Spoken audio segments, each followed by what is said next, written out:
جو اسلام آباد کے اندر ٹاکس ہوئیں اس کا سمجھ لیں کہ وہ پہلا حصہ تھا، امن لانے کے لیے کوشش کا وہ پہلا حصہ تھا. ابھی کہانی شروع ہوئی ہے، ابھی ختم نہیں ہوئی. تو یہ نہ ہی پاکستان ہماری عوام دل برداشتہ ہوتی ہے، نہ ہی اس کی ہمت کم ہوتی ہے، اور نہ ہی ہماری قیادت اتنی اب کمزور ہے کہ وہ تمام تر معاملات چھوڑ دے گی. ہم انشاءاللہ اسی طرح امن لانے کے لیے، امن قائم رکھنے کے لیے اور امن کو بڑھانے کے لیے کوشش کرتے رہیں گے.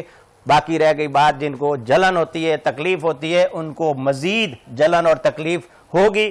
تو وہ بھارت ہو، اسرائیل ہو یا ہر نیگیٹو سوچ رکھنے والا، اس کو ابھی مزید اپنے جو ڈاکٹرز ہیں ان سے وہ رجوع کر لیں، کیونکہ ابھی تکلیف کا عمل شروع ہوا ہے اور آپ کو مزید تکالیف پہنچنے والی ہیں. پاکستان ہمیشہ زندہ باد تھا، پاکستان ہمیشہ زندہ باد ہے، پاکستان ہمیشہ زندہ باد رہے گا.